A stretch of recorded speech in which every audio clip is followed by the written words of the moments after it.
Thanks everybody for showing up on this beautiful Thursday evening in beautiful downtown Burlington.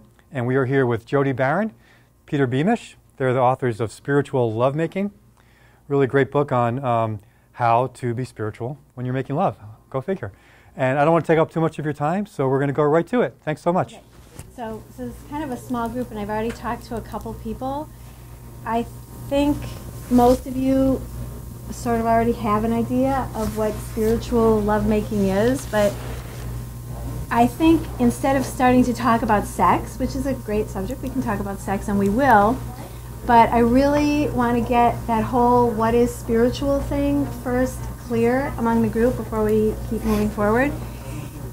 When Peter and I wrote this book, where actually once, we started having people read the manuscript as we were, getting it all firmed up, the questions, I heard the same questions over and over again. And the main question was, well, what do you mean spiritual? Like, spirit, sex, what does that really mean? And what does your spirit have to do with sex? And are you talking about religion? And it's not a concept, to us, because we've been on, I guess what you could call a sort of spiritual journey for so long, to us it seemed just so obvious. Spiritual, that's, and I'll tell you what it is in a minute, but it wasn't obvious. So I really want to make it clear that when I use the term spiritual, I mean something very specific. I mean that your non-physical self and your physical self are in alignment. Okay, so what does that mean? What's my non-physical self? That when you think of yourself and you look down at your body and say, I've got a foot and a toe and a knee and etc. Okay, that's my physical self. What about your thoughts? What about your emotions? What about anything that you can't tangibly touch and scratch and, manipulate? That's your non-physical self. So can you take one step further and say, that's my spirit? The way we see it, when we focus part of ourselves, and it's only part of ourselves, into these physical bodies, we didn't exactly leave behind our non-physical self. We kept it near us, we kept it with us, it's still part of our wholeness, but we're focused in the physical. So the part of you that's having sex is obviously the physical. It's your physical parts. But if you're doing sex or anything else without the alignment of all the rest of yourself, your thoughts, your emotions, your non-physical self, you can put any other word you want to it because there are other words for our non-physical aspects. If they're not in alignment and only the physical part is having sex, then that's not spiritual sex. And I tell people I could have written this book about spiritual, chair upholstery. Because really anything you do can be either just physical or it can be aligned and spiritual. And the spiritual doesn't count out the physical and vice versa. And you sometimes, how people say, we're not, it's kind of a common cliche, we're not physical beings trying to have a spiritual experience, but we're spiritual beings having a physical experience. But that's only part of the story. We are physical beings trying to have a spiritual experience as well. And our problem, so to speak, pretty much if you look at any problem we ever have, it's because we're not aligned. And what does that mean? Our physical is not aligned with our non-physical. We feel off. We feel, disconnected is a word we use a lot. Disconnected from what? Like people say, oh, I feel so disconnected. Well, what you're disconnected from is your spirit, your non-physical self. So does that kind of clear up, where I'm coming from or we're coming from when we talk about spiritual anything, and in this case it would be spiritual sex. Anybody want to say anything? Okay. So why did we write this book? That's really the question that I get asked the most. Why did you write this book? and I say this in the book, you often will teach what you most need to learn or what you most need to keep integrating and relearning. And a lot of times you'll say, well, what I'm interested and inspired about is whatever it might be. And that's usually what you will go forth and learn about. And then you'll ultimately teach it. So I wrote the book because I was in the midst of learning it, and it felt so inspired. It felt so like the next logical step to, put this out there and say, oh yeah, I've had these, I get this now. I want other people to get this. So, and as I said, it could have been spiritual carpentry, it could have been spiritual, anything. But it was spiritual lovemaking because we did go through a journey of discovering spiritual lovemaking and being really lit up by that specifically. So that was the vehicle to get that alignment and to bring the message. So, and you wanted to say some more about why we wrote the book. Well, also when Jody said about you teach what you most need to learn, the key word for me is relaxation. And it's funny, a lot of the video, I'm a video producer by trade.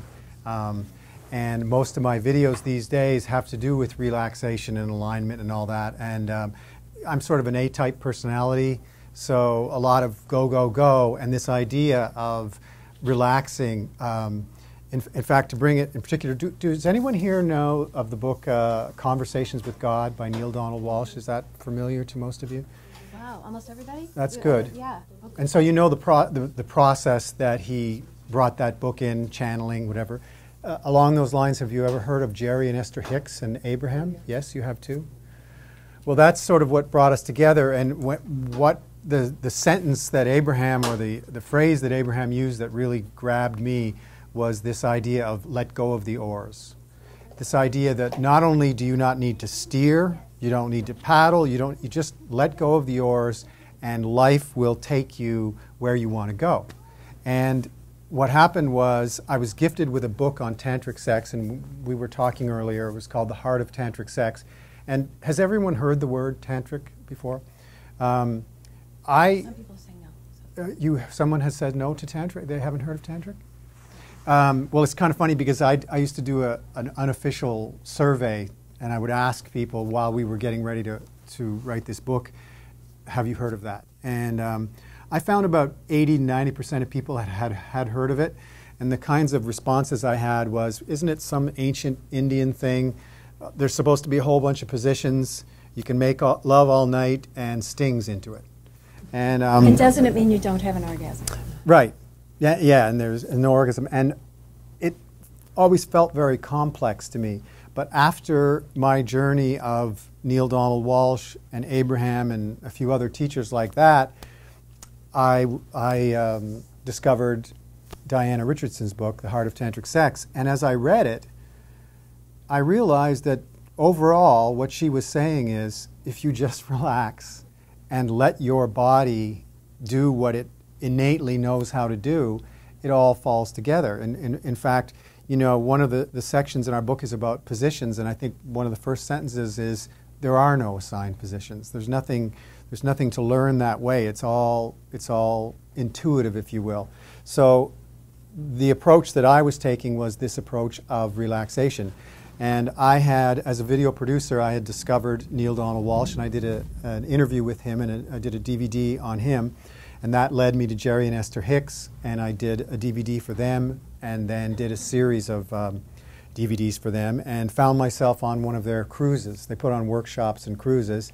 And Jody, from a completely different angle, ended up being there as well. She was the first moderator of the Abraham Hicks Forum. And we met on these cruises. We had this whole spirituality thing in common. And a little bit later on down the line, we decided to take a road trip.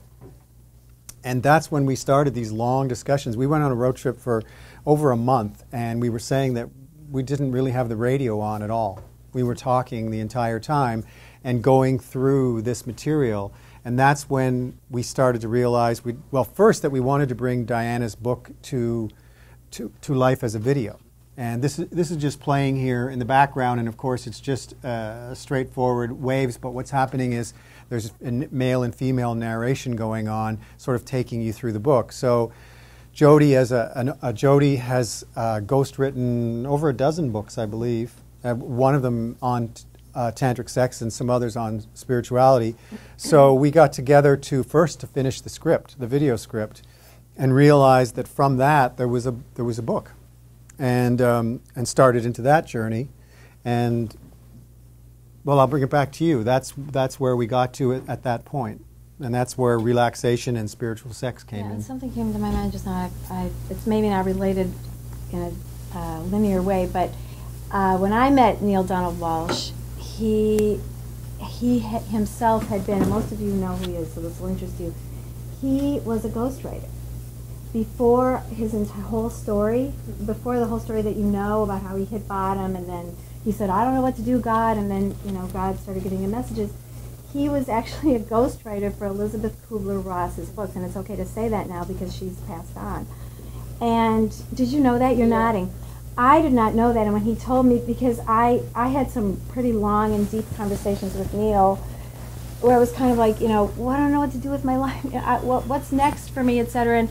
And I had been ghostwriting these spiritual books, and he said, for one thing, you're not a ghostwriter. You are going to write a book in your own voice. And then he told me this story about himself and how he had done this ghostwriting, and later he just felt it wasn't fulfilling him. There were things about it that it wasn't the right thing to do. Nobody should ghostwrite was his thing. And he wrote me a little piece of paper, and it said, you will write a book in your own voice, and he even gave me a title. It was not Spiritual Lovemaking. And he said, and it's going to be by Jody Baron, and I put that up next to my computer. This was, 7 years ago or whatever. And I said, okay, well, if Neil says so, I guess it's going to happen. So I'm waiting for inspiration. And this was the inspiration. And if you see in the book, I have a dedication to, or an acknowledgement of Neil saying, we knew it was going to be spiritual, but we certainly didn't think it was going to be about sex. If he had told me then, you're going to write a book about sex, and it's all going to be in your name, and I would have said, no, what are you talking about? I'm not an expert on sex. But that's the way things evolve. And the reason this is actually relevant is it really goes to the whole question of relax. This is how, and this is what Peter and I have come to over the 7 years that we've been talking about relationships. Just relax. Things come when you allow them, not when you chase after them. And it could be anything. It could be what's next in life. It can be what book should I write? What should I have for breakfast? I mean, whatever it is, if you open yourself up and ask and say, I wonder what's going to happen next. I'm open to something wonderful coming in. Then the universe can show you infinite numbers of possibilities. Whereas in our own minds, and now I'm going to say something that sounds a little bit like a contradiction, but our mind is kind of attached to our physical as opposed to the spirit, and that may not be a scientific truth, but I'm using it in a way so you can sort of understand what I'm saying. In our minds, we can only access thoughts that have to do with things we've already experienced, or that we've been taught, or we've been told, or we've read, or whatever. And that's a finite amount of information. So when you sit down and you try to make a plan, and you try to make a decision, or you try to show yourself what's next for yourself, when you try to project yourself into a future that you've conjured in your mind, you can only do that within the parameters of the finite amount of information that's in your mind. But if you say, I'm open, I'm relaxed, I'm connected, I'm aligned, then the universe can pour in and show you the infinity that's not in your mind yet, and it will say, come this way. Well, how about going this way? And that's what this is all about. So, getting back to sex. Well, just before you get back to sex, just to say one more thing about relaxation, because a lot of people think of relaxing as a collapsing. I'm relaxed because I'm on the couch and at the end of a day and all that. And the sentence that really caught me that Diana had written was, relaxation is the process of becoming increasingly alive. And it puts a whole new spin on the idea of relaxation. It isn't a collapsing. When you think of many things, whether it's a professional dancer or a painter or that sort of thing, yes, there's training and all that, but when these things really flow is when there's a relaxation. It doesn't mean there's no action or inaction. In fact, many times it can be a flurry of action, but it's in a relaxed state. And that's what we realized was this connection. we wrote in the book that traditional sex is a series of collisions, and relaxed sex is more of a blending. And it's this idea, as I said at the beginning, that if you can relax and let the energy flow, your bodies will innately know what to do. Right, and your bodies will know what to do, whether it's leading you toward an orgasm, or whether it's just I'm not even going to move right now. I'm just going to be. And what it is, it's the difference between goal-oriented action and just allowing things to happen. And that doesn't mean you're not going to participate in the things happening. But when you get into that allowing state, you get aligned so that the action almost takes care of itself. Because you know how you do it sometimes when you, like if you're going to drive your car, something that you've done a million times. When you were first learning how to drive a car, you got in the car and you said, oh, I've got to remember, first I put the key in, then I turn it, then I put my foot here, and you had to actually have a thought that led to an action. But then once you've done it a million times, now you can be thinking about a million other things, and you're driving the car, and it's just happening automatically because your body knows what to do. You're relaxed. You weren't relaxed when you were 16 years old and you were learning to drive the car, but now you can drive the car in a relaxed state. You're still doing something. You're still performing the actions that lead to the goal, but you're doing it in a relaxed state. And most of us don't see sex that way. And why? Because sex isn't like a car. It's a relationship. There's another person there that you have to deal with. And usually, and now we're going to get into a whole other thing, which is my other question that people always ask me, why is sex important? They say, why did you write a book about sex? Why is that so important? Meaning, well, it can mean a lot of things, but a lot of times what it means is, I'm in this great relationship, I've been with this person for a really long time, and we've decided that sex just isn't that important.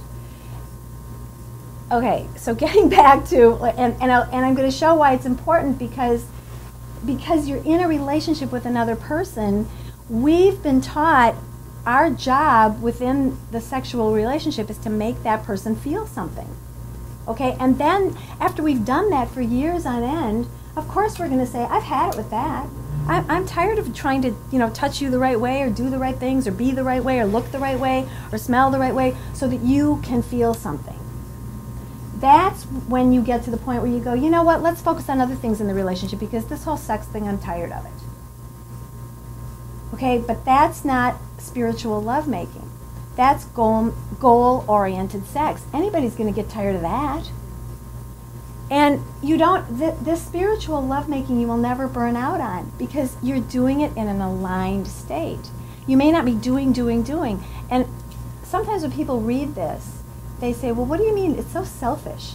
You're just going to be there and just kind of think about what you're feeling and not think about what the other person is feeling. And isn't your purpose to help the other person, get where they're going?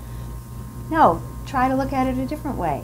If you look at it spiritually, where you are bringing your entire self, your non-physical and your physical self in, no, it's not your purpose. Your purpose is just to feel good. And then your body will know what to do. And it will naturally blend with that other person's body, or not. Or you may just sit there with very little touching. You may have intense, physical action happen, or you may just have very, very subtle movement. You may have a lot of movement, you may have no movement. The body knows what to do, but even more importantly, the spirit knows what to do. And when those are all aligned, it's a completely different experience. And I've had so many people tell me, wow, this is just a whole new world for me. I thought sex was, start and finish. You start, you know what to do or you don't know what to do. Either you're good at it or you're not good at it. You do the right things or you don't do the right things. You make your partner feel X, Y, Z, or you don't. And then at the end, everybody has an orgasm, and then you're done. That's what we've learned. And then they go, wow, I never realized it could be something completely different. And we've talked about it in the book, traditional movie sex, where the couple, are slowly building to the point where there's the sex scene, and suddenly the clothes are torn off, and it's just wild and crazy, and there's sweat and the whole bit, and then it cuts to the end, and they're sitting there sort of exhausted and off to sleep, and realizing that with tantric sex or with relaxed sex, in a way, it's the opposite. This idea that, well, I'm too tired to have sex. when it's done with this tantric flow, you're actually more energized afterwards than when you began, which is the antithesis of what we're taught.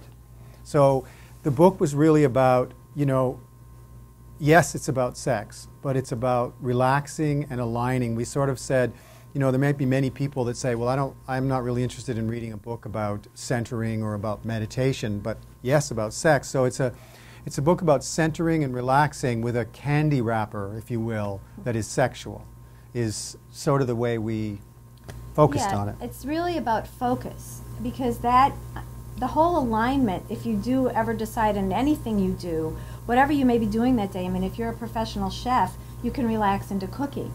And if you relaxed into cooking, you've decided, you've made a decision, I'm going to come to this activity with alignment.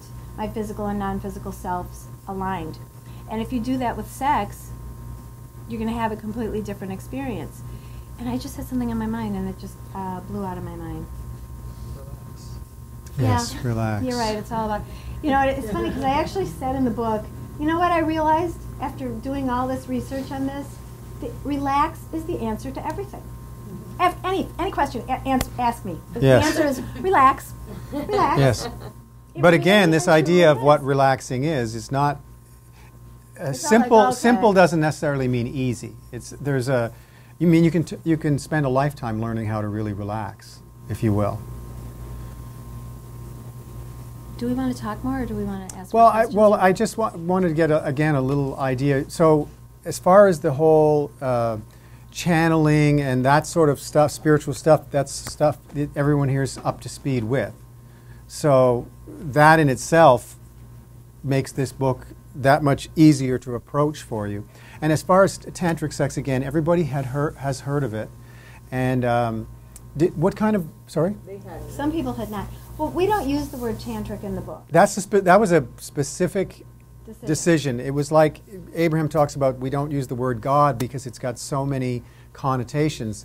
Well, it's sort of the same thing. When we read tantric, there seemed to be a lot of either misconceptions, or it seemed difficult or out of reach. And when I started substituting the word relaxed sex, the idea of relaxed sex, it fit the bill in exactly the same way, right? Mm-hmm. Even better, I think. Yeah. I mean, that's really the message, is relax into sex, relax into life. We first started with the title Relax into Sex, and the publisher wanted Spiritual Lovemaking, then they made it Relax into Sex as the subtitle. The DVD is still called Relax into Sex, but it was like all of that, like sex is in there, but it's spiritual and relax, and everything else follows from that. Although the book is about sex, right. just so you know. And again, on the DVD, when going through the original book and reading it, my first thought was, wow, this is a really great book. It would be nice to, what's the next step with this? It would be nice, well, to have somebody read it while you're with your partner. And I'm saying, okay, well, that's a book on tape. That could be done, but I'm a video producer. And a lot of people have a really good television and sound system in their bedroom or in a really comfortable room. So the decision was made to narrate it, as I say, with a male and female voice that sort of walks you through all of the concepts while showing you a very relaxed... Pardon? Big Sur. Big Sur, yeah, if you guys have been down Big Sur. So it's an easy way to just put this on, plug in, relax, and listen to the book, if you will. And we followed a structure. I don't know if you've flipped through the book at all or not, but we go through the concepts of spirituality, the concepts of relaxation. We get into 9 keys. Are there 9 Mm-hmm. keys? So there's these various different keys, some of them being touch. Eye contact is a big one. I mean, there's a full chapter on how to make a connection through the eyes, because as you know, sexual or non-sexual, there's a whole protocol. You can only, whether it's a boss or there's only so long you can make contact and at such and such a distance, but used as a tool, like touch and like some of them are not coming to me right. I had a really hard time with, I'm sorry. No, you go ahead. We can read them off, but I had a really hard time with eye contact. it just was really, it shocked me really. Because I thought, well, that's going to be easy. We'll just sit there and look at each other, you know. And oh my gosh, it was so not easy for me. I would either laugh or, you know, and it's easy for Peter. So it would be like, well, why is it so easy for you? Stop looking at me. You know, don't look at me so much. But I would be like, okay, I'm going to do this. And then it would get out of the spiritual realm because I'm doing that thing. I'm going to do this. And it really was amazing to me how, you know, of course I came to this in middle age, I guess, so to speak, how I had been used to certain, you know, ways of hiding.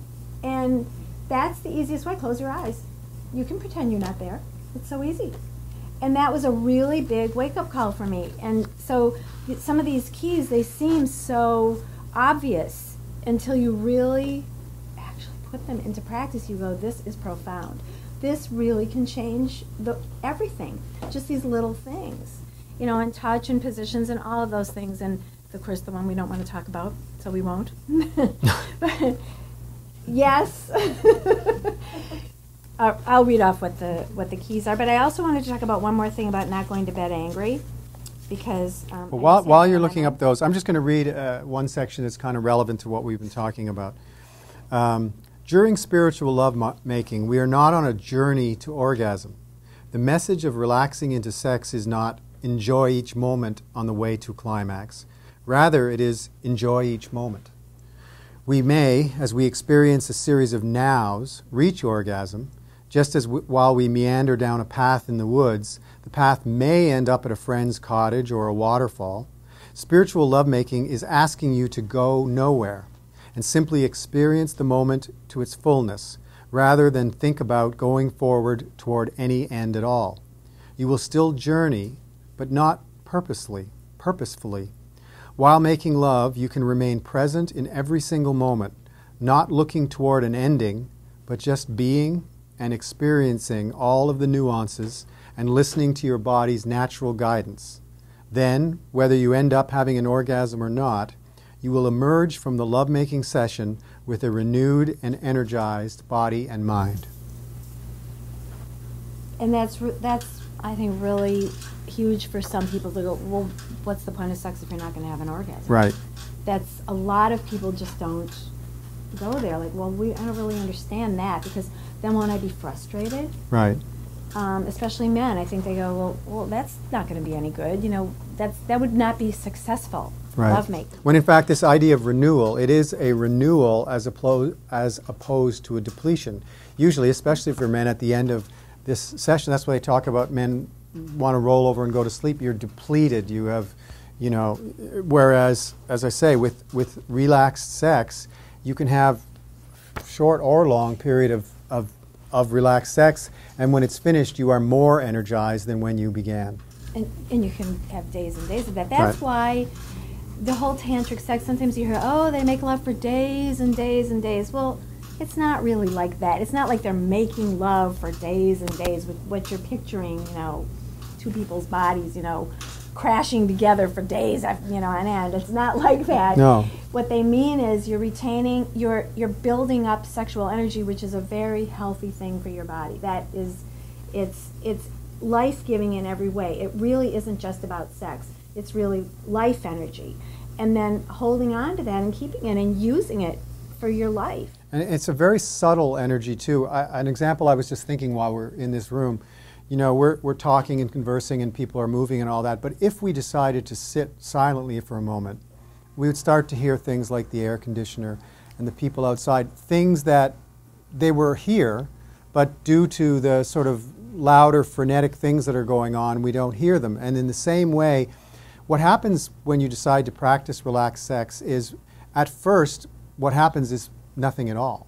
And there's a gap between the letting go and this relaxation starting. But what will happen with a little bit of practice and a little bit of patience and relaxation is there is a subtle energy that is almost beneath that energy, that friction energy that has to do with sex, that's very subtle and ethereal, but once you allow it to flow and you tune into it, it in itself will build, which brings me to one of the points in here we talk about is polarity. People mentioned having read David Dida's book. Does everyone know the concept of polarity in sex. That first of all, you've got that the female is the negative and the male is the positive, but even within our own bodies, there's a positive and a negative. In the case of a man, his genitals are the positive pole, and his heart and chest are the negative, and the reverse for a woman. So when you connect and you relax and you do some of these keys that we're talking about, this actual flow of energy can begin and be sustained. This is what, when they say making love for hours, not traditional friction sex, but a flow that can happen, and when you're in it and you're able to relax into it, it is a rejuvenating energy. And we were going to tell you these keys. The first key is an obvious one, it's relaxation. We get into more depth of speaking about what relaxation is. The second key is your breath. There are a multitude of things that can be done with the breath. There's rhythmic breathing. There is focused breathing. There's one partner breathing in while the other one is breathing out. There's breathing in unison. These are, again, things for connection. Touch, again, it seems obvious, but we devote a whole chapter to that whole idea of what touch is. Eye contact that we talked about before. Voice communication, which isn't specifically about speech, although that is certainly there, but obviously there are things you do with your voice. There are sounds to do with sex, and there are not forced, but there are almost expectant ones. But when you are really in the groove of it, there's a more natural, I guess, communication that happens that way. That was another one that was very difficult for me. And then another one is genital consciousness, and it's an interesting concept, the idea that what we talked about, that your genitals they know what to do. And if you can relax and let things happen, it's almost automatic pilot. Jody used the idea of driving a car, that, you know, when you get out of the car, you don't think, well, I turned the key and then I did the shift. It's just a flow. And that's, again, with your genitals. And then the one that gets the most attention, the seventh key, is called soft penetration.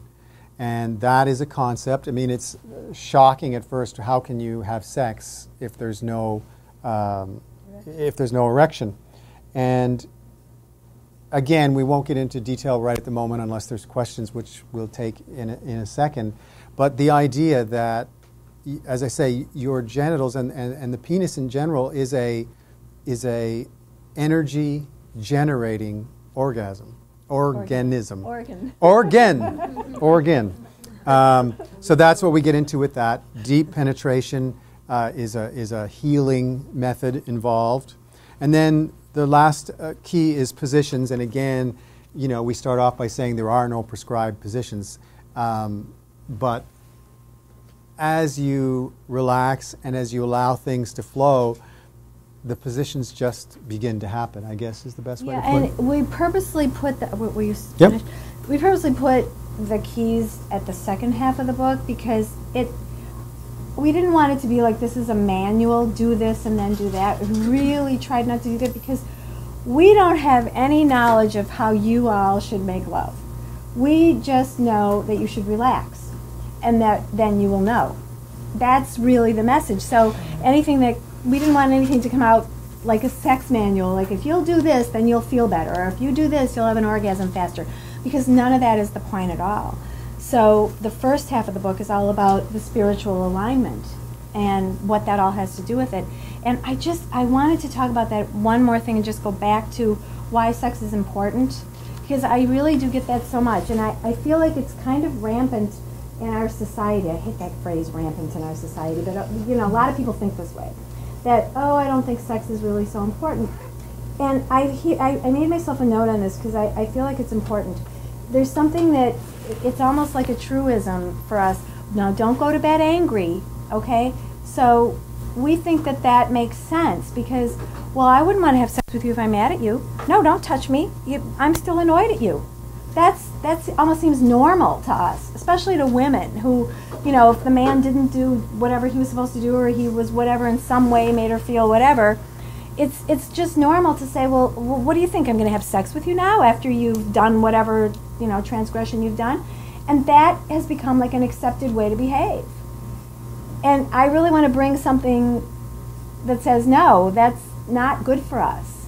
It's actually better for us to go to bed angry and transform the anger into something else. Because you can only have one emotion at a time. You can't love the person and be angry at the same time. That's kind of a heavy thing, but you really can't. You are feeling one emotion at a time. And love is an emotion, it's a vibration, it's something that you're generating from your non-physical self. So if you say, well, I'm not going to go to bed, I'm not going to have sex with you until everything is all worked out and I feel happy with you and I approve of you again, then you're kind of doing a thing to your relationship that is going to go down a slippery slope. And we want to say, why don't you try something different? Why don't you say, I'm really mad at you right now. Let's get in bed and hook up our bodies. And then let's see what happens. And you know what happens? Magic. But it's a conscious thing. I mean, you're bringing your focus to saying, you know what, I want to choose a different emotion, because it really is a choice. And it doesn't mean that you're not going to go revisit that issue. I mean, it doesn't mean you can do whatever the hell you want and I'm still going to have sex with you whenever you want. That isn't the point. But you can only have one emotion at a time. So make a choice. And don't make the other person dependent. Don't make your emotion dependent on what that other person is doing, being, or saying. You get to decide. They don't have the power.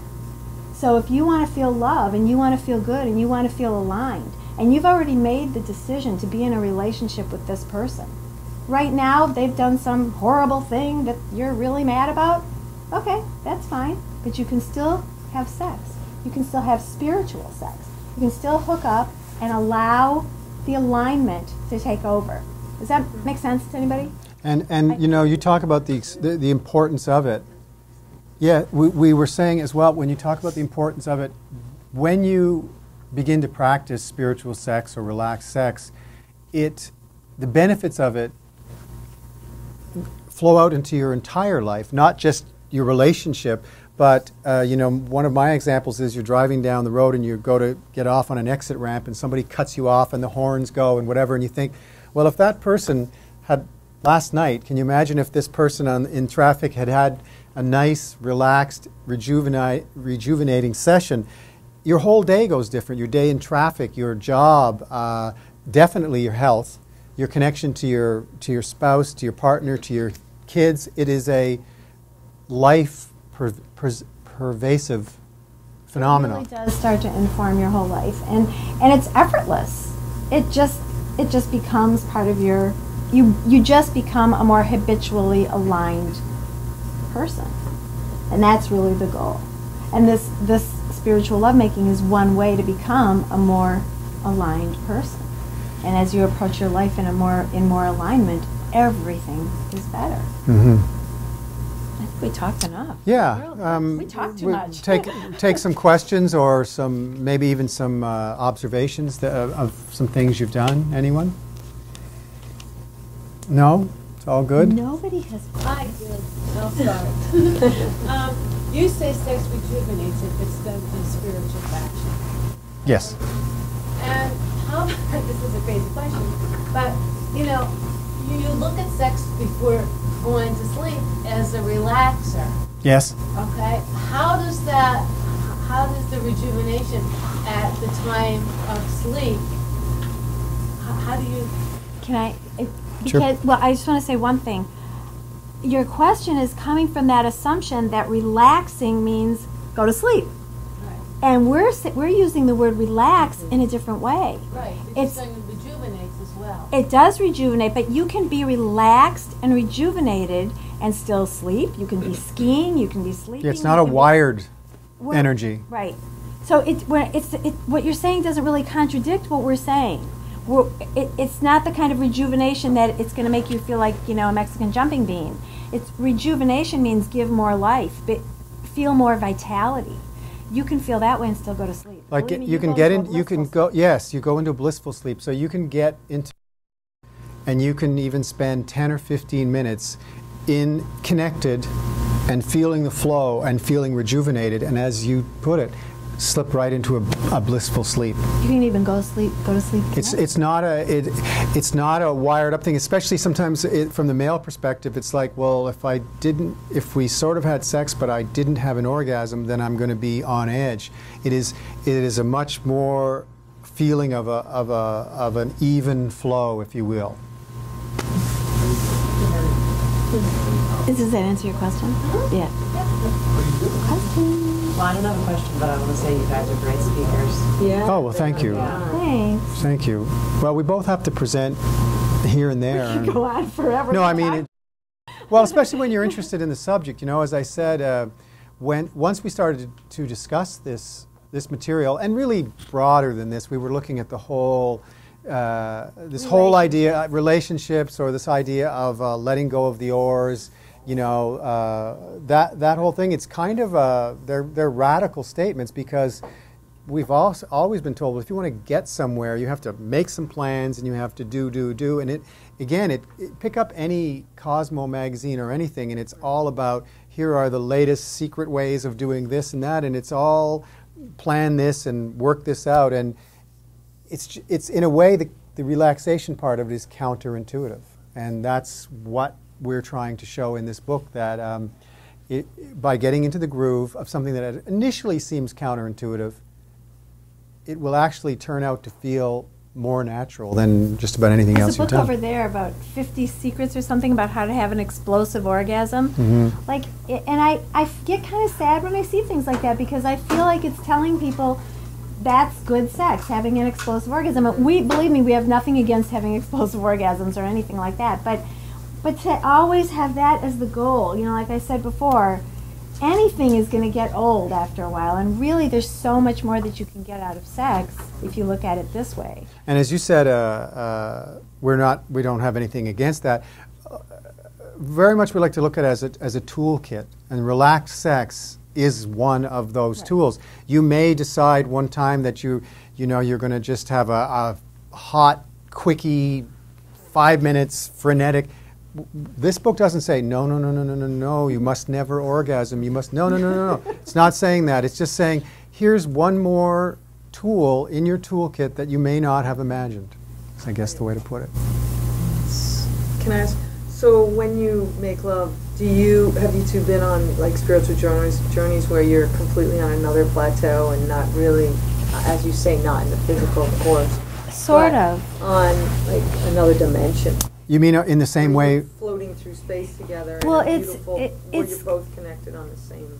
I kind of wanted to say at the beginning, because I'm really glad you brought that up, because I forgot to mention this, that sometimes when I say spiritual, people think that means, oh, sex is going to bring you to another realm, or it's going to put you in the spirit realm, or something like that. And well, yeah, definitely we have it, because it can be like a form of meditation. Yeah, that's a good way to look at it. You're so focused on the here and now, and we say in the book over and over again, here and now, stay here, be here, experience this. So it is like meditation in that sense. So in that sense, you're just sort of letting go of everything else, and you are, I guess you could say, your vibration will rise, and that'll put you into a different place.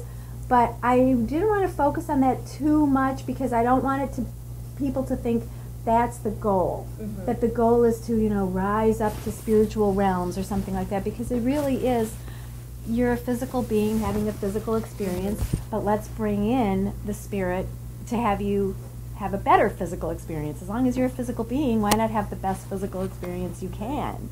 But that idea, I assume you've meditated and you know that feeling of timelessness, where when you really get into it, it's a comfortable thing, and you look and you go, oh my God, an hour's gone by. Yes, that's very similar. It's almost meditation for two. We used an expression that Abraham, Jerry and Esther Hicks used at the opening of the book when we dedicated part of it to them, and we used their expression and then added, they say, tuned in, tapped in, turned on, times two. So. Do you think that people have to go through their own kind of developmental journey, or in terms of getting a little bit fed up with goal-oriented mentality or something like that in order to fully appreciate this way, or is this something that everyone could just pick up? I don't think you do. Yeah, I don't believe you'd have to go that way. And I don't even know that the frustration or whatever would be with traditional sex. It might be just in general in life where you're feeling, you know, most of us have very large to-do lists and that sort of thing. And it's one of these things where you can just explore this idea of relaxing and being in the now, the no time thing. And as I say, see it go into, but I don't think it's, I get to this point and traditional sex is not doing it for me anymore, I'll try something else. No, I don't think that's necessary. That can be going, you can be having just a wonderful traditional sex life and discover this in the same way of discovering meditation, I guess would be my example. You don't have to get to a frustrated state and say, God, I'm going to try meditating because nothing else is working. It's just another dimension.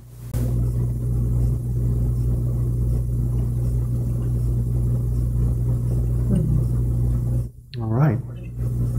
I know a little bit of the backstory, but I would really like to hear a little bit of the parallel journey of going from the Relax into Sex book to the Spiritual Lovemaking book, and how you went from self-publishing into having a publishing contract. Oh, actually, it's very parallel to what you're talking about. You mean as far as relax, in a way? Yes, yes. Well, as we said, the book. Should I start? Yeah, go ahead. The book, when we began, well, as I say, first it was a DVD, and we were putting that out ourselves. And I don't know how many of you know that self-publishing is a lot easier to do these days, and so we just decided to go that way. Having said that, we were both associated with Hay House Publishing. I had some DVDs out with them, and through Jerry and Esther, we had dealt with them a lot. But it looked appealing to us to have 100% control. So we did the book, and we put it out there. And then in a very relaxed fashion, we kind of let people know that it was out there. And Llewellyn Publishing came to us. There was no effort. In fact, far from it. We realized afterwards that Llewellyn had contacted me and said, this looks really great, and could we get a couple of hard copies because we're interested in it. And I was so relaxed, I forgot about it. Yeah. Which I think they interpreted afterwards as being cocky. Later. Well, are you going to send the book? Or where's that manuscript? I'm glad you asked that question because that's part of like my whole spiritual journey is all about the letting go and the flow. Right. And is it okay if we get off the sex thing and do this a little bit? You know, a long time ago, way before I met Peter, when I was going through that whatever existential angst or whatever, and I was a single mother, and I had taken I had to take my son to the train station, and I was in the train station. There was a little book nook, and I'm walking through, and all of a sudden a book falls down, and nobody had touched it or anything. It just as I was approaching the little book nook, the book fell down, and it was Neil Donald Walsh, Conversations with God. So I picked it up and I said, I think I need to buy this. So I had no idea why. It was almost like I was on autopilot, and I went and bought the book, and I read the book, and then eventually met Neil, and that whole thing happened. And then another time, I was in a bookstore, and I was not a writer, okay? I'm a researcher, and I had my whole career was geared in a completely different way. But I was kind of thinking, well, I need to do something more. I need to whatever. I had gotten divorced, and I was a single mom, and I was trying to figure out how to make more money and all that stuff. And then so I'm in a bookstore, and a regular bookstore, and I'm paying for something, and on the little, the counter, there were like these little displays of little things in little books. And one of these little books was sitting there, and it was called The Writer's Life. Now, I'm not a writer. I have no interest in this. And my hand went out, and I said, oh, and I want that too. And I bought this book that said The Writer's Life. And I never read it. I still haven't read it. But I put it, really, I put it, and in the old days when computers were like those boxes, your computer monitor, it was sitting up on top of my computer monitor. But, I could see the title, The Writer's Life. And it sat there for years. So that was there. And then I got the thing from Neil Donald Walsh, and it was like all these little things were coming in from the universe. You're a writer, you're a writer, and that's really how things. Is this what you meant about? I mean, this is how things happen, and I could when you relax and I could give you, literally hundreds more examples just from my own life of how this is, and from Peter's life about how these things have happened. So I guess, how do we tie that in with sex? I'm not really sure, but it really was all just synchronicity. It was all just, and then Peter's back went out, and for 2 months he was flat on his back, and I'm bringing him pie and talking about, talking and like, have some more pie, let's talk some more. It was just like all unplanned. We didn't plan for his back to go out and for us to have this like intense time of, well, it wasn't so much that I was nursing you, as that I was just sort of there, because he really couldn't be alone. And that's when you so it was an decided to write the intense. book? Well, first the script of the video. For 2 months, talking, where there isn't really much else to do except talk and eat pie. So, and that's when we had these like sort of brainstorms. Okay, well we had the video laid down already. And then when he started to feel a little better, he said, well, let's get an actress and let's get this thing rolling. So then the actress came in and did the voiceover, and we started making the DVD. And then one day we were just sitting there, and well, you were lying there, and I said, I should write a book too. We've got the DVD. I've written the script for the DVD. I can just make that into a book. And they as companions. All these things just, it wasn't like one day I said, I really need to write a book about sex.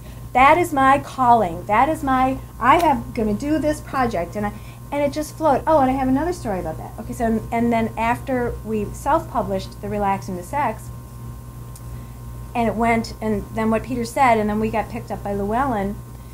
Llewellyn said, fine, we want to publish your book, but it needs to be 50% longer. And so my first reaction was, well, what do you mean 50% longer? The book's done. Either you like it or you don't. I was kind of like, that's my book. Either what do you mean 50%? That's a lot. And so, but then I said, well, I would like to have the book published by a major publisher. That feels good. That feels like where I want to go. So I'm going to relax and ask the universe to pour through me another 50% of content. And when it started to come through, it was really good stuff. And the best stuff was where it felt like, and I'm not saying I'm not like, and a lot of, by the way, a lot of the new stuff was law of attraction.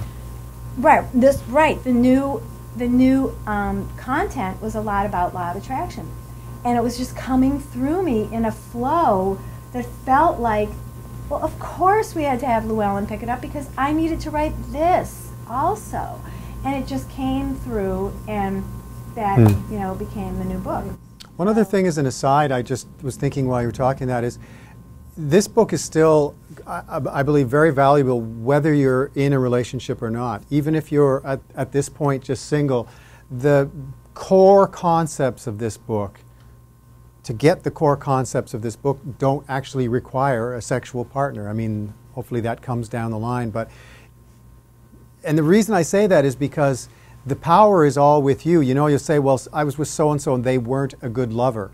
When you read this book and when you understand it, it sounds funny, but a good lovemaking session doesn't have that much to do with whether or not your partner is a good lover. It's all in your hands. It's just something I wanted to bring up. Which is true of the rest of your life, too. Nothing, it really doesn't depend on what other people are doing, or, it's you get to decide, and you have the power. All righty then. Okay, well, listen, I appreciate you guys coming out. This is really, really nice of you. Thank you. Thank you. All right.